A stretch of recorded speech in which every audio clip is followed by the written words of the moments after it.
Alabado sea Dios. Quiero compartirles algo que Dios ha puesto en mi corazón por varias semanas y compartí esto con mis líderes. Es una palabra rema en temporada para nuestra iglesia y creo que es una palabra específica para la generación de Benjamín. Se trata de la tribu de Benjamín en el momento en que estaban rodeados de enemigos. Les leeré la historia ahora. En Primera de Samuel 13, la Biblia dice, entonces los filisteos se juntaron para pelear contra Israel. 30,000 carros, 6,000 hombres de a caballo y pueblo numeroso como la arena que está a la orilla del mar. Y subieron y acamparon en Micmas, al oriente de Bet-aven. Cuando los hombres de Israel vieron que estaban en estrecho, porque el pueblo estaba en aprieto, es el pueblo de Israel, se escondieron en cuevas, en fosos, en peñascos, en rocas y en cisternas. Y algunos de los hebreos pasaron el Jordán a la tierra de Gad y de Galad. Pero Saúl permanecía aún en Gilgal. Y Saúl es el primer rey de Israel y es de la tribu de Benjamín. Y todo el pueblo iba tras él, temblando. Iglesia, comparto esto porque creo que en su vida ahora, donde estamos, espiritualmente hablando, esto es lo que el Señor me mostró. Estamos exactamente en esta historia en Primera de Samuel 13 y 14. Esto es lo que nos está pasando a la generación de Benjamín. Y aquí es donde estamos, en este tiempo presente. Somos asaltados por el mundo, rodeados por el mundo, y el mundo está avergonzando a la iglesia. Nos estamos escondiendo. Y no es la voluntad de Dios, no es lo mejor de Dios, ¿de acuerdo? Sigamos leyendo. Y levantándose Samuel, subió de Gilgal a Gabá de Benjamín. Y Saúl contó la gente que se hallaba con él, como 600 hombres. Saúl y Jonatán, su hijo, y el pueblo que con ellos se hallaba, se quedaron en Gabá de Benjamín. Ahora, Gabá de Benjamín es la capital de la tribu de Benjamín. Y la porción de la tribu, como vemos en este mapa, de Israel. Vean las 12 tribus, estos son sus territorios, asignados a las 12 tribus. Si notan el verde, ahí es donde está Benjamín. Es un área pequeña, pero fue asignada a la tribu de Benjamín. Aunque son pequeños, tienen la ciudad de Jerusalén ahí. Por supuesto, en ese tiempo, Jerusalén no es de los israelitas, en realidad es de los jebuseos. Después David conquistó Jerusalén y la convirtió en su capital luego. Pero ahora, el rey Saúl, el primer rey, está ubicado en Benjamín y su capital está en Gabá. Y la Biblia dice, los filisteos acamparon en Micmas. Si ven el mapa, encontrarán a Micmas allí, al norte de Gabá. Así de cerca los filisteos acamparon, tan cerca de la capital de la tribu de Benjamín. Ahora, al sur de Benjamín está Judá. Al norte de Benjamín está la tribu de Efraín. Pero no lo olviden, todo gira en torno a la tribu de Benjamín, porque el rey de Israel está reinando desde allí, desde Gabá, en Benjamín. Y los enemigos se acercaron mucho. No solo eso, la Biblia dice que los enemigos los rodearon por todos lados. Si vemos en las Escrituras nos dice, y salieron merodeadores del campo de los filisteos en 3 escuadrones. Un escuadrón marchaba por el camino de Ofra. Recuerden que hacia la tierra de Sual. Otro escuadrón marchaba hacia Bet-Orón. Y el tercer escuadrón marchaba hacia la región que mira al valle de Seboim, hacia el desierto. Tenemos Ofra, tenemos a Bet-Orón y tenemos a Seboim. Miren el mapa de nuevo. Estas son las áreas donde los enemigos entraron para atacarlos, para rodearlos. ¿De acuerdo? Y la Biblia dice que venían merodeadores de los filisteos y les quitaban el alimento y los robaban y saqueaban su heredad. Y la Biblia dice, estas son las 3 áreas, Bet-Orón, Ofra y Seboim. Noten que están rodeados por todos lados, por los 3 lados. Y al sur, Jerusalén no está bajo su mando, está bajo los jebuseos. Literalmente están rodeados por los enemigos, y los enemigos vienen del oeste, del norte y del este. Y están rodeados. La Biblia dice que el pueblo temblaba, tenía miedo. Algunos se escondieron, entraron en cuevas y otros incluso se pasaron a los filisteos. Y esto es como la iglesia hoy. El Señor me dio este pasaje y me está diciendo que la iglesia tiene este tipo de mentalidad de víctima y la iglesia espera sufrir, espera ser perseguida. No busca la victoria al estilo de Dios. Amén. Dije la victoria al estilo de Dios, porque hay una victoria que la carne trata de lograr con el brazo de carne. No se puede vencer la carne con el brazo de la carne. No puedes usar métodos carnales para vencer la carne. No puedes usar métodos mundanos para vencer al mundo. No puedes usar los instrumentos del diablo para derrotar al diablo. Debe ser a la manera de Dios, amén. La Biblia dice, no con ejército ni con fuerza, sino con mi espíritu, amén. Sigamos con la historia. Y la Biblia dice que vinieron de estas tres áreas para sitiar a la tribu de Benjamín. No se hallaba herrero en toda la tierra de Israel, porque los filisteos habían dicho para que los hebreos no hagan espada o lanza. Ahora, no había herreros. ¿Sabes por qué? Porque la tecnología para el hierro, la forja del hierro, el trabajo del hierro vino de los filisteos en ese tiempo. Ellos tenían ese conocimiento, pero no el pueblo de Israel. El pueblo de Israel aún usaba el bronce. Israel no tiene la tecnología. Parece que no están avanzados. Parece que son inferiores en términos de sus logros en comparación con la gente del mundo, los filisteos. Los filisteos tenían la tecnología para crear hierro. La Biblia dice que no se hallaba herrero en toda la tierra de Israel, porque los filisteos habían dicho, para que los hebreos no hagan espada o lanza. Así que los filisteos se negaron a compartir esta tecnología, este conocimiento de hacer hierro con el pueblo judío, porque no querían que el pueblo judío aprendiera a hacer un arma. Por lo cual todos los de Israel tenían que descender a los filisteos para afilar cada uno la reja de su arado, su asadón, su hacha o su hoz. Y miren esto, y el precio era un pin por las rejas de arado, los asadones, las horquillas, las hachas y para componer las aguijadas. Miren esto, el precio.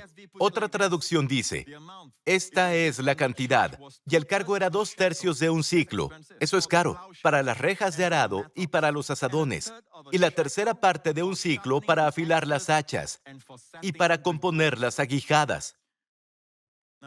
Iglesia, cada vez que sigues los caminos del mundo y usas cualquier cosa del mundo, dependes del mundo. Recuerda eso. Amén. Dios quiere que dependamos de Él. Aleluya. Pero el pueblo de Israel llegó a un lugar donde dependían de los filisteos, sus enemigos, para afilar sus herramientas. Y tenían que pagar. Esto agrega más vergüenza a un episodio ya humillante en el que dependen de los filisteos. Ahora tienen que pagar a los filisteos por afilar sus herramientas. Y no es una tarifa pequeña. Les cobran de forma exorbitante y tienen que pagar. Noten que esta palabra está aquí, para afilar las hachas y para afilar las aguijadas. ¿Recuerdan que dije hace rato que la aguijada se usa para aguijonear al buey? Es algo no súper afilado, pero sí lo suficiente para que el buey entienda la orden. Si quieres que el buey se mueva o tire de la carreta, usas ese aguijón y el buey avanzará. ¿Está bien? Ahora, lo interesante es esto. El pueblo de Dios está dependiendo del mundo cuando todo el tiempo Dios les da la victoria con lo que tengan. Dios no necesita que vayamos al mundo para aprender las cosas del mundo, para traer victoria en nuestras vidas. Amén. ¿Recuerdan que antes de que Saúl fuera rey, ya había un incidente muchos años antes de esto en el libro de Jueces, donde un hombre llamado Samgar usó un aguijón de buey? Leamos la historia. Después de él fue Samgar, hijo de Anat, el cual mató a 600 hombres de los filisteos con una aguijada de bueyes. Y él también salvó a Israel. Este hombre, Samgar, mató a 600 filisteos.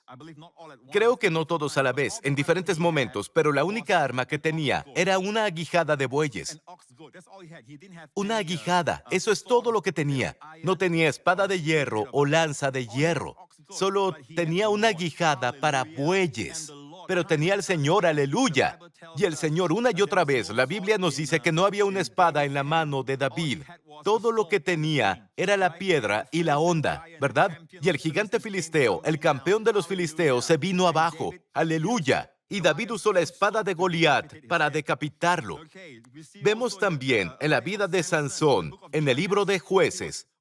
Él estaba abrumado por los enemigos que vinieron. Unos 1000 vinieron contra él, y lo único que vio fue una quijada de un burro tirada por ahí. Y la Biblia dice que tomó la quijada de un asno y mató con él a 1000 filisteos. ¿Ves, amigo? No necesitamos los implementos y las armas del mundo.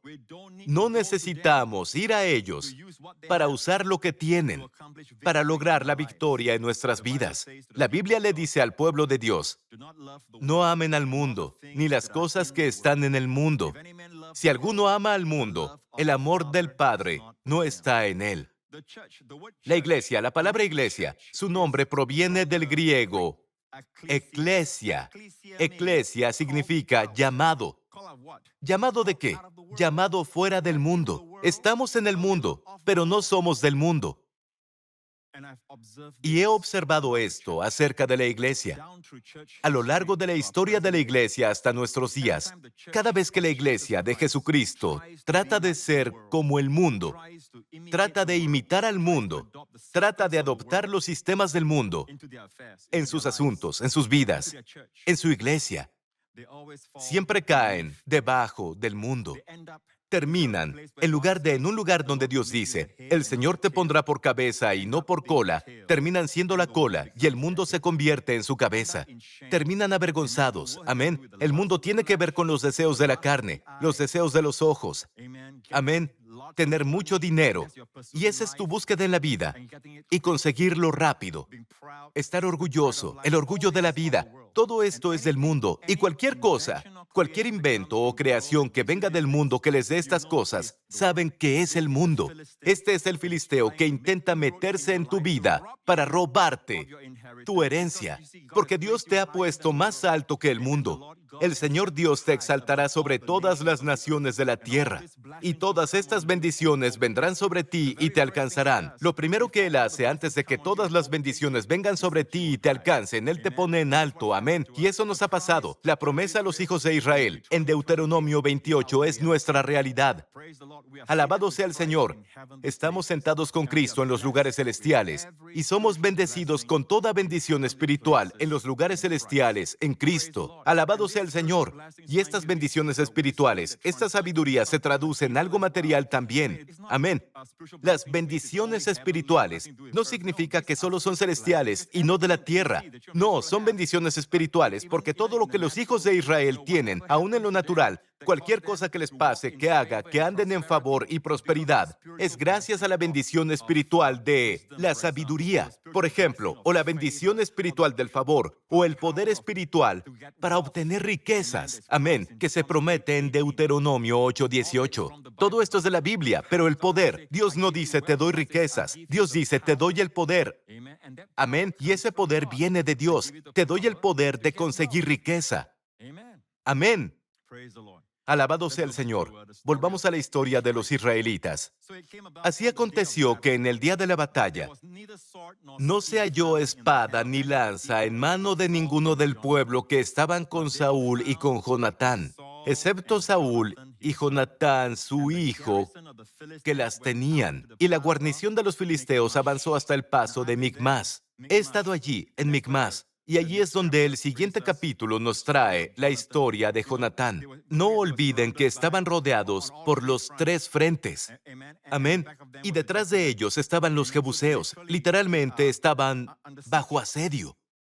Y todo lo que Dios estaba esperando era que un solo hombre pasara al frente, solo un hombre para confrontar al enemigo. Amén. Solo eso se necesita, un hombre. Y sabemos que ese hombre es Jonatán. Y esto es lo que dijo Jonatán. Dijo pues Jonatán a su paje de armas: pasemos a la guarnición de estos incircuncisos.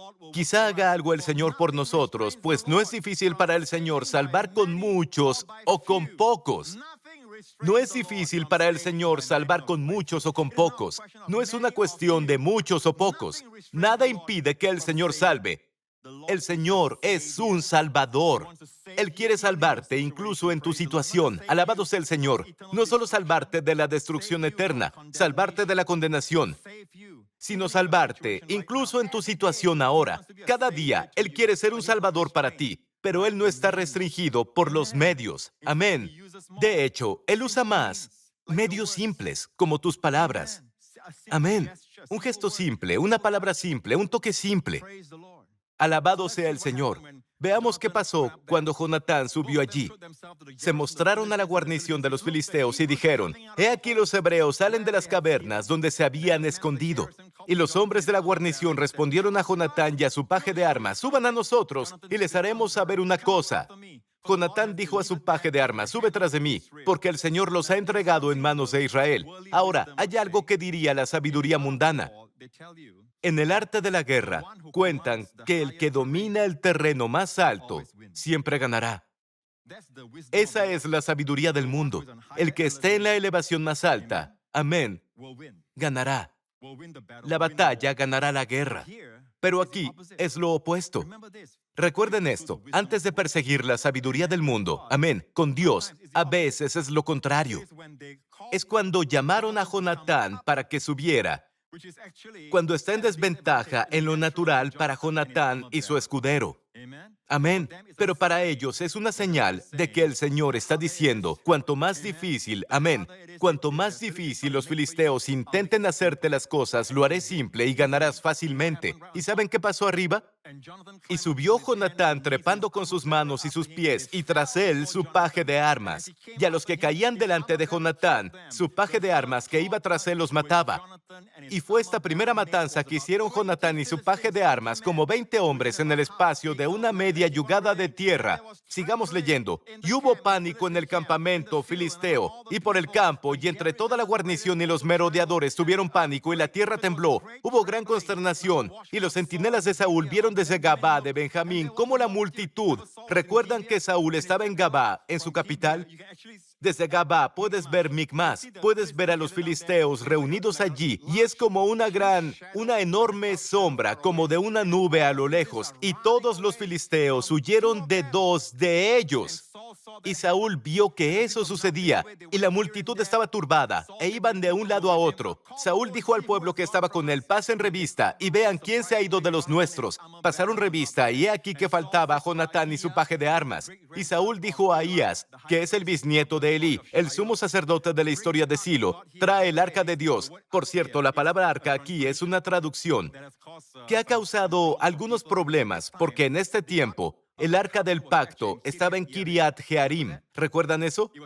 Estaba en Kiriat. Luego David la traería de Kiriat Jearim. Así que, como aquí Saúl dice: «Traigan el arca». En la Septuaginta, que es la versión griega de este versículo, dice, le dice al sumo sacerdote, el bisnieto del sumo sacerdote Elí, dice: «Tráeme el efod». El efod es el Urim y el Tumim, las piedras por las cuales obtienes orientación. ¿De acuerdo? En otras traducciones como esta dice: «Acerca el efod», porque Ahías estaba usando el efod en ese tiempo. Volvamos a la historia. Y aconteció, mientras Saúl hablaba con el sacerdote, el alboroto que había en el campamento de los filisteos aumentaba. Entonces Saúl le dijo al sacerdote: «Detén tu mano, ven a Saúl. Un segundo quiere buscar a Dios. Al otro segundo, ay, vamos. Vamos, solo haz algo». Es como si no pudiera esperar en el Señor. Y juntando Saúl a todo el pueblo que con él estaba, llegaron hasta el lugar de la batalla. Y he aquí que la espada de cada uno estaba vuelta contra su compañero. Los filisteos están confundidos y pelean entre ellos, y había gran confusión. Y los hebreos que habían estado con los filisteos de tiempo atrás, ¿recuerdan los que desertaron y fueron al otro lado cuando fueron rodeados? ¿Sí? Los que se unieron a los filisteos, y los hebreos que habían estado con los filisteos y habían venido con ellos de los alrededores al campamento, se pusieron también del lado de los israelitas que estaban con Saúl y con Jonatán. En el momento de la victoria, la marea cambió y los filisteos corrieron. Ellos se unieron a sus hermanos para luchar contra los filisteos. Asimismo, todos los israelitas que se habían escondido en el monte, recuerden que se escondían en las cuevas, en los agujeros, ¿no? Que se habían escondido en el monte de Efraín, oyendo que los filisteos huían, también los persiguieron de cerca después de ellos en la batalla. El Señor salvó a Israel ese día, y la batalla se desplazó a Bet-Aven. Aleluya. Y todo lo que se necesita son dos. Donde están dos o tres congregados en mi nombre, allí estoy yo en medio de ellos. Dios solo estaba esperando que alguien diera un paso simple adelante, un simple paso. Si estás dando ese simple paso tú solo, de nada sirve. No puedes esperar mucho. Pero si das ese paso, porque el Señor te está diciendo, sal en fe, da un paso en fe, confía en mí, yo me ocuparé de ti. En lo natural, parece que todas las probabilidades están en tu contra, estás abajo, tienen el terreno elevado, pero yo estoy contigo. Tal como le dijo el escudero a Jonatán, yo estoy contigo. Haz todo lo que esté en tu corazón. Alabado sea el Señor. Gracias, Señor Jesús. Oro porque esto te haya bendecido. En nuestros corazones, esto es ser santo, amigo. Ser santo es estar separado del mundo. Sabes, no queremos ser, como dije, cortar toda relación con el mundo. Eso no dije. Tampoco digo que no aprovechemos las cosas que están afuera en el mundo, sino que veamos las características de Dios que están ahí. Nunca uses las cosas del mundo para llevar la presencia de Jesús. Amén. Eso es blasfemia. Da como resultado la muerte. Y siempre, siempre confía en el Señor. Amén. Incluso si el Señor te dice que hagas algo sencillo, confía en el Señor, no dejando de congregarnos. Ven. Hay beneficios y bendiciones y tu herencia esperándote. Congréguense. Ven a un ambiente donde la gente se junta. Cuando Dios dice, no dejando de congregarnos, se está refiriendo al cuerpo físico. Amén. Y todos nos reunimos en persona. Alabado sea el Señor. Gracias, Jesús.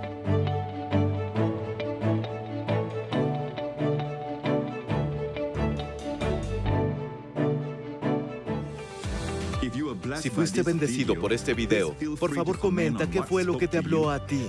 Danos un like y compártelo con un amigo que necesite aliento. No olvides suscribirte si no quieres perderte ninguno de mis nuevos videos. Gracias por sintonizarnos y nos veremos de nuevo pronto.